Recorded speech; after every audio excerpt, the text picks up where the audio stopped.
쏙쏙 부동산입니다.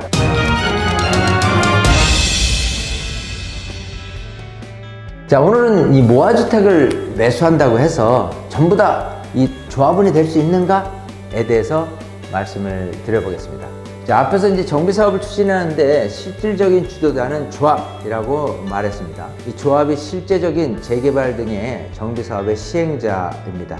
자, 그렇다면 그 조합 내에는 반드시 조합원이 있을 겁니다. 재개발에서의 조합원은 기본적으로 해당 구역의 조합 부동산을 소유한 사람입니다. 그렇다면 모아주택 사업구역 내에 주택을 사면 다 조합원이 될 수 있을까? 정답은 조합원이 될 수도 있지만 되지 않을 수도 있다는 것이 정답이겠죠. 법에서는 투기가열지구로 지정된 지역에서 자율주택 정비사업을 제외한 모아주택의 가로주택 정비사업 또는 소규모 재개발 사업에서는 조합 설립 인가 후 주택을 취득하면 조합원의 자격이 주어지지 않습니다. 물론 예는 있습니다. 매도인이 1세대 1주택자로서 해당 주택을 3년 동안 거주하고 5년 보유할 경우 이를 매수하여 취득하는 사람은 조합원이 될 수도 있습니다. 자, 그런데 이 변화가 생겼죠.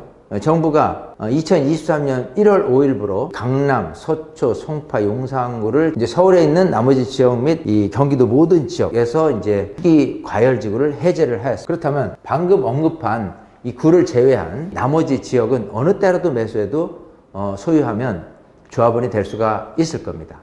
2023년 2월 서초구 한 곳, 송파구 한 곳, 용산구 한 곳이 모아타운 대상지로 지정된 상태이며 강남구는 대상지는 없습니다. 물론 이들 자치구의 모아타운 대상지 안의 모아주택 사업구역에서 어느 한 주택을 취득하는 시점이 조합이 설립되지 않은 상태라면 조합원이 될 수 있습니다. 즉, 이 네 곳의 자치구만 조합 설립 인가일을 꼼꼼히 따져서 주택을 매수해야 하고 사실상 이곳들을 제외하고는 어느 때라도 모아주택을 매수하더라도 조합원이 될 수가 있습니다. 자, 그러나 소규모 재건축 방식은 틀립니다. 소규모 재건축 방식은 규모만 소규모이지 일종의 재건축 사업이다 입니다. 엄밀히 말해서 재개발 사업은 아니죠. 자, 그래서 기존 아파트 재건축과 조합원에 대한 규정이 유사합니다.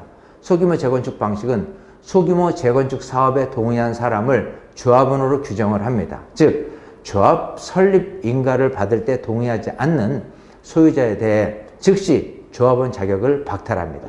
해당 사업을 동의한 사람만 조합원이 될 수 있는데 조합원이 될 수 없다는 것은 새롭게 지어지는 이 아파트의 조합원 분양 신청을 할 수 없다는 의미입니다.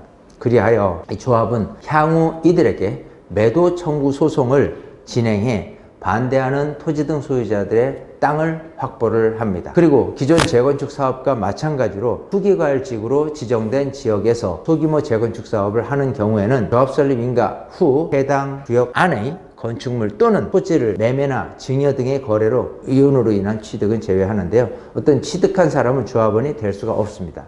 이와는 대조적으로 가로주택 정비 방식은 해당 구역의 토지 등 소유자를 조합원으로 규정하고 있습니다. 이 소규모 주택정비법 제2조에 의하면 토지 등 소유자는 사업시행구역에 위치한 토지 또는 건축물의 소유자, 해당 토지의 지상권자라고 규정하고 있습니다. 그리고 같은 법 제24조 1항에서는 조합원은 토지 등 소유자로 하되라고 정하고 있습니다. 즉, 토지 등 소유자이기만 하면 가로주택 정비사업에 동의했는지 여부와 관계없이 조합원 자격을 부여하는 셈입니다.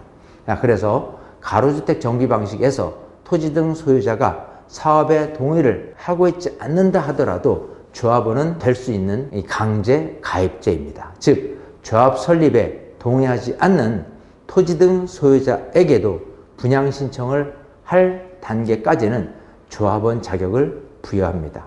이들은 향후 분양 신청을 할 때 현금 청산자로 분류해 보상을 받고 이주를 합니다. 조합원 자격은 이때 비로소 박탈됩니다. 정리하면 가로주택 정비사업 방식에서 조합 설립에 동의하지 않더라도 조합이 설립이 되면 조합원의 자격이 부여되지만 조합원 분양 신청을 하지 않으면 역시 조합원이라 하더라도 현금 청산을 받아야 합니다. 이 모아주택의 가로주택 정비 방식이나 소규모 재건축 방식에서 조합원의 자격이 되었든 아니 되었든 사업 시행 인가 후에 새로운 아파트에 대한 분양 신청을 하지 않을 경우 소규모 주택정비법 제36조 1항에 의거 가로주택 정비사업의 시행자가 분양 신청을 하지 않은 자에 대해 협의를 거쳐 매도 청구나 수용 재결을 통해 부동산을 취득할 수 있도록 규정하고 있습니다. 수용 재결이란 보통 정비사업 사업지에서 분양 신청을 하지 않은 현금 청산 조합원들과 조합 간 보상금 협의가 실패할 경우 행정심판에 따라 진행하는 토지보상 방식을 말합니다.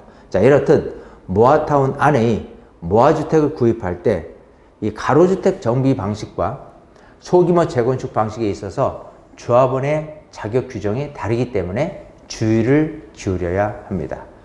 자, 이 밖에도 투기가열 지구에서 조합 설립 인가 이후에 주택을 취득해도 조합원이 될 수 있는 규정은 있습니다. 조합 설립 인가일부터 양도일까지 사업시행 계획 인가 신청이 없는 경우로서 그 기간이 2년 이상이고 해당 지역을 2년 이상 계속해서 소유하고 있는 경우, 두 번째, 사업시행 계획 인가일부터 양도일까지 착공신고를 하지 않은 경우로서 그 기간이 2년 이상이고 해당 주택 또는 토지를 2년 이상 계속해서 소유하고 있는 경우, 세 번째, 착공신고를 한 날부터 양도일까지 준공인가를 받지 않은 경우로서 그 기간이 3년 이상이고 해당 사업의 토지를 3년 이상 계속해서 소유하고 있는 경우, 네 번째, 투기과열지구로 지정되기 전에 건축물 또는 토지의 거래 계약을 체결하고 투기과열지구로 지정된 후 부동산 거래 신고를 한 경우, 어쨌든 투기과열지구에서